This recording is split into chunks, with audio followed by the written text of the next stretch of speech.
သူများတချင်းကိုဆိုပြီးလေးစားမှုမရှိတဲ့စိုင်းရင်မိုးကိုဒေပြောလာတဲ့အဆိုတော်ရင်းရင်အောင်ပရိသတ်များအားလုံးပဲမင်္ဂလာပါရှင်သူများတချင်းကိုတီးဆိုရင်သူများကိုစော်ကားတဲ့စိုင်းရင်မိုးဇက်ကိုဒေပြောလာတဲ့သူကတော့အဆိုတော်ရင်းအောင်ပဲဖြစ်ပါတယ်စိုင်းရင်မိုးဇက်အဖွဲ့ဆိုရင်ပြီးခဲ့တဲ့ရက်သက်တစ်ပတ်အနည်းငယ်ကမှအဆိုတော်မင်းစီသူရဲ့တချင်းကိုခွင့်ပြုချက်မရပဲတီးဆိုဖျော်ပြခဲ့လို့ပြဿနာတက်ကဖြေရှင်းခဲ့ရတဲ့တာရကရှိထားပြီးသားဖြစ်ပါတယ်ဒါပေမဲ့ဒီလိုအမားမျိုးကနေသင်ခန်းစာမယူနိုင်ခဲ့ပဲအခုတခါမှလည်းအဆိုတော်ရင်းအောင်ရဲ့နာမည်ကြီးတေးသချင်းတစ်ပုဒ်ဖြစ်တဲ့မင်းမီတော့အဆိုတော်မှာပဲဆိုတဲ့သချင်းကိုသူတို့ဇက်အဖွဲ့ကလူရှင်တော်တွေက TV ကနေဓာတ်ရိုက် live ထုတ်လွှင့်နေတဲ့စီးပွားဖြစ်ဖျော်ဖြေပွဲကြီးမှာကွန်ပျူတာတစုံတရာမတောင်းခံမဲ့ထပ်မံတီးဆိုခဲ့ကြပြန်ပါတယ်ဒီကိစ္စမှာမူရင်းဖန်တီးရှင်ဖြစ်တဲ့ရင်းအောင်ကိုအစိုးရဆုံးဒေါသထွက်စေခဲ့တာကတော့တချင်းကိုခွင့်ပြုချက်မဲ့ယူသုံးတဲ့ကိစ္စတစ်ခုတည်းကြောင့်လည်းမဟုတ်ပါဘူးအဲဒီလိုရအပေါ်မှာကာကွယ်ပြောဆိုပေးနေကြတဲ့စိုင်းရင်မိုးဆက်အဖွဲ့ရဲ့ပရိသတ်တချို့ရဲ့အသိဉာဏ်ခေါင်းပါလာတဲ့အမှတ်ချက်တွေကြောင့်ပဲဖြစ်ပါတယ်။ကိုအောင်ပြီးတဲ့အဖွဲ့ကမာယွန်းစွာလှုပ်ဆောင်မရင်ဝိုင်းဝန်းတောင်းပန်ရမယ့်အစား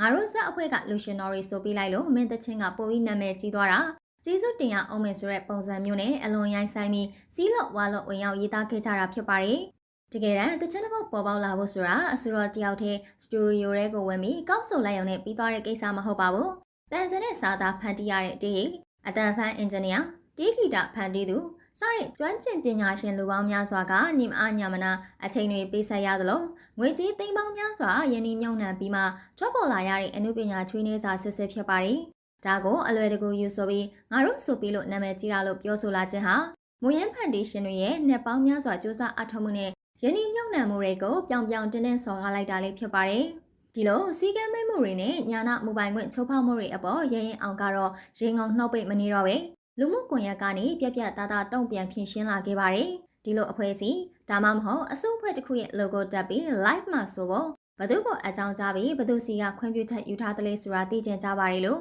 သူကဓာတ်ရိုက်မေးခွန်းထုတ်ခဲ့ပါတယ်ဒါအပြင်ပရိသတ်တွေအနေနဲ့မိုဘိုင်းခွင့်နဲ့ပတ်သက်ပြီးသေချာနားလေသဘောပေါက်စေဖို့ဂီတလောကရဲ့စီမင်းစည်းကမ်းတချို့ကိုလည်းရှင်းပြခဲ့ပါတယ်သူ့တချင်းကိုသူကိုယ်တိုင်ရိုက်ကူးရေးပါတဲ့ပွဲဒါမှမဟုတ် live ထုတ်လွှင့်မှုပါတဲ့စီးပွားဖြစ်ပွဲတွေမှာတည်ဆိုမယ်ဆိုရင်တော့မှ